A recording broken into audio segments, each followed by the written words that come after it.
अयोध्या विवाद को सुलझाने के लिए मध्यस्थता का रास्ता अपनाया जाएगा। सुप्रीम कोर्ट के 5 जजों की संवैधानिक बेंच ने शुक्रवार को राम जन्मभूमि बाबरी मस्जिद जमीन विवाद के सर्वमान्य समाधान के लिए ये बड़ा फैसला दिया है। ऐसे में साफ है कि राजनीतिक रूप से संवेदनशील इस मामले को कोर्ट से बाहर सुलझाने की हर संभव कोशिश की जाएगी।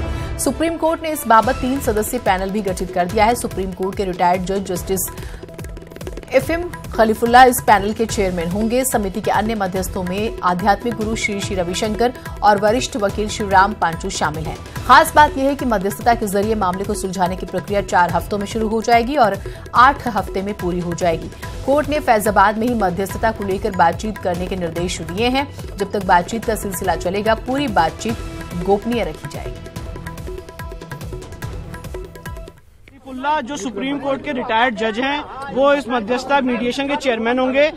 जस्टिस पंचू और श्री श्री रविशंकर इस मैटर में मीडिएशन करेंगे और कोर्ट ने जो भी पार्टी ने नाम सुझाया तो उस नाम पे भी गौर किया। क्या कोर्ट ने इस पर भी बोला है कि पैनलिस्ट या फिर जो पार्टीज हैं वो किसी को ना बताएं, शेयर ना करें जानकारी? कोर्ट ने स्पेसिफिकली कहा है सारी पार्टीज को और मीडिएटर को कि मीडिएटर की प्रोसीडिंग्स रिपोर्ट नहीं होंगी और मीडिएशन में अगर मीडिएटर की प्रोसीडिंग्स को कोई भी डिफिकल्टी होती है तो वो सुप्रीम कोर्ट से उसको क्लैरिफाई करेगी। ये जो 4 हफ्ते का समय सीमा दिया है, 4 हफ्ते रिपोर्ट देने की बात कही कि फैसला आ जाएगा।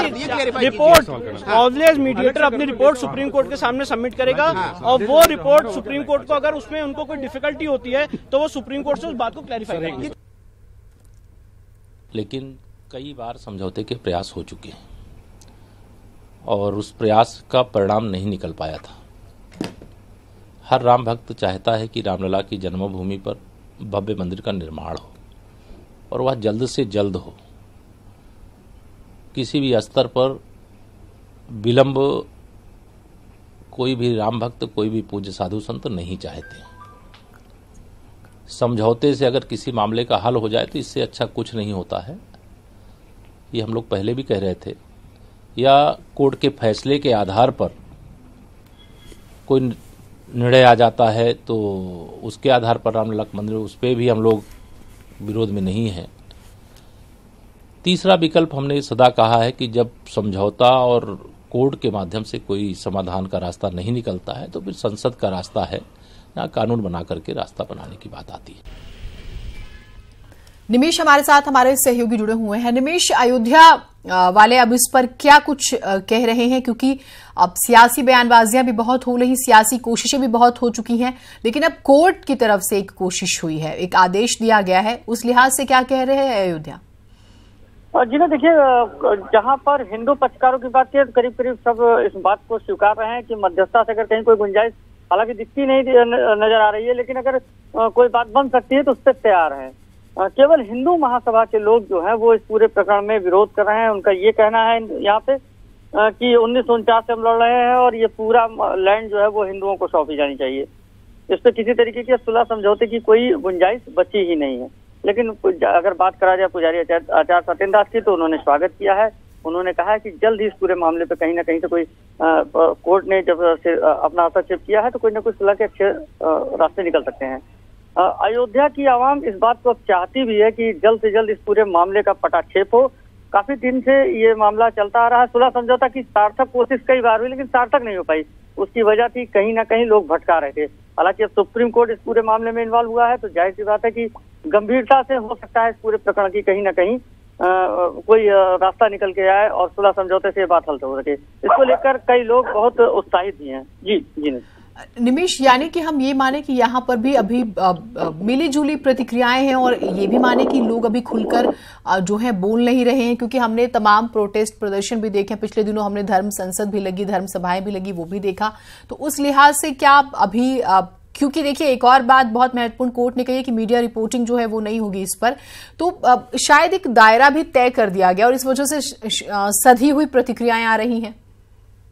जी बिल्कुल जी ना, देखिए ये हर आदमी, हर इंसान, आवाम हो चाहे श्रद्धालु हो, एक काफी लंबा समय गुजर चुका है इस पूरे प्रकरण के विवाद को लेकर।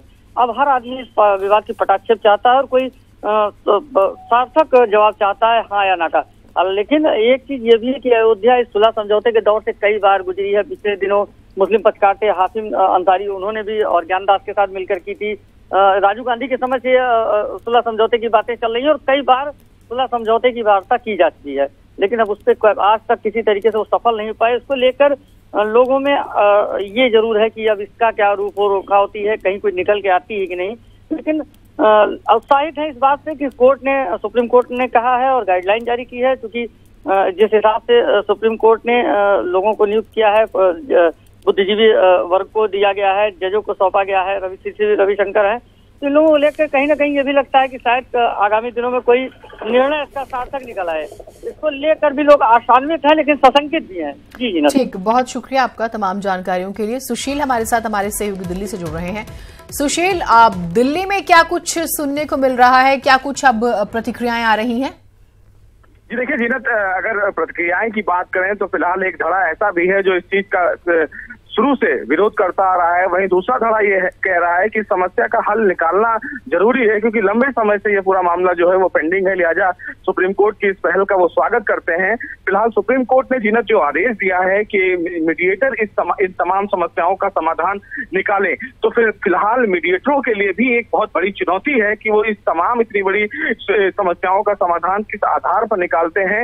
हालांकि सुप्रीम कोर्ट ने इस बार जो किया है, श्री राम पंच का जो नाम डाला है, वो कहीं ना कहीं काफी महत्वपूर्ण रूप से देखा जा रहा है, क्योंकि जीनत श्री राम पंचू ने मीडिएशन को लेकर हिंदुस्तान में कई किताबें लिखी हैं, तो ये रोल काफी अहम होगा कि श्री राम पंचू इस तमाम मामले को कैसे देखते हैं। श्री रविशंकर जो हैं वो भी फिलहाल एक बड़े ह्यूमनिस्ट माने जाते हैं, तो निश्चित रूप से एक कोशिश की है सुप्रीम कोर्ट की संविधान पीठ ने ताकि समस्या का हल कहीं ना कहीं कुछ निकाला जाए।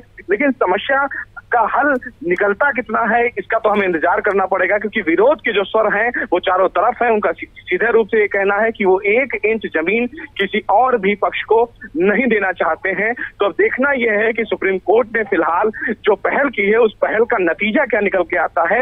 ये जो राह है वो इतनी आसान नहीं दिख रही है, क्योंकि कहीं ना कहीं सुप्रीम कोर्ट ने जो आदेश दिया था और ये कहा था कि तमाम जो मूल मामले की सुनवाई है उसमें देरी हो सकती है, ट्रांसलेशन कंप्लीट नहीं हुआ है, तो मीडिएशन एक पहला जो विकल्प है वो सुप्रीम कोर्ट ने सोचा है। तो देखना यह होगा कि इस पूरे पहल का कोई हल निकल भी पाता है या दोबारा ये पूरा मामला सुप्रीम कोर्ट पहुंच जाता है। जी ठीक, बहुत शुक्रिया आपका तमाम जानकारियों के लिए। और आपने श्री राम पंचू का जिक्र किया, उसके बारे में भी अपने दर्शकों को बता दें कि तकरीबन 40 सालों से वो वकालत कर रहे हैं और पिछले 20 सालों से सक्रिय मध्यस्थ की भूमिका निभा रहे हैं और मीडिएशन चैम्बर्स के वो संस्थापक हैं और तकरीबन तमाम सेक्टर्स, व्यवसायिक, कॉर्पोरेट, अन्य क्षेत्रों से जुड़े कई बड़े जटिल विवादों में मध्यस्थता कर चुके हैं। इस लिहाज से उनका नाम जो है इसमें शामिल किया गया है। अब देखिए क्या कुछ होता है। रिएक्शंस मिले जुले फिलहाल आ रहे हैं।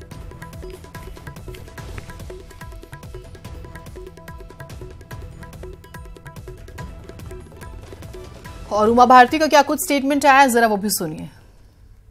आपकी बातें सुन रहे हैं अभी असदुल ओवैसी, उन्होंने बोला है कि मैं चैलेंज करता हूं उमा भारती को कि वो ऑन रिकॉर्ड ये सारी बातें बोल के बताएं और उनको अपनी कॉन्स्टिट्यूशनल राइट्स के वजन बोलना चाहिए। नहीं, मैं उनके बारे में कुछ नहीं कहूँगी, मैं तो रिकॉर्ड में ही बोल रही हूँ। मैं जब बोल रही तो आप रिकॉर्ड तो कर रही हो। हाँ, खत्म कर देते, इनके साथ खत्म कर देते।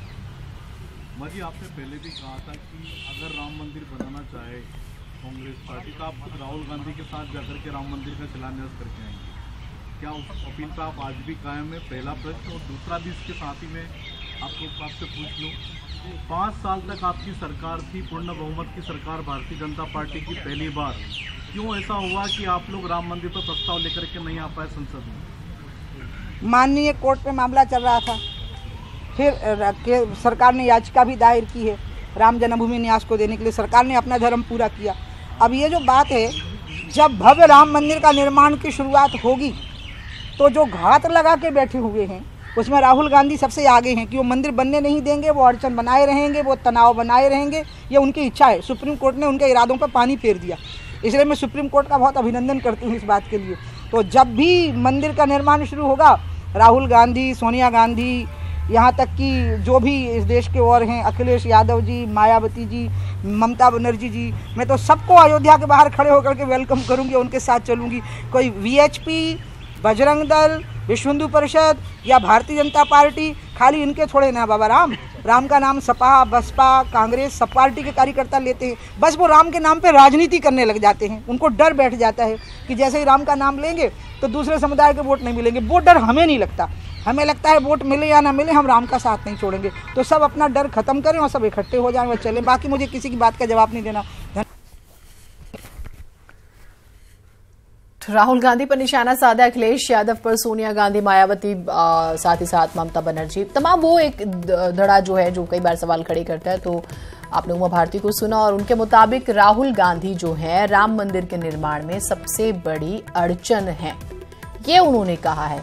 अब देखिए बयान आया है तो रिएक्शंस भी आएंगे, थोड़ा सा इंतजार कीजिए।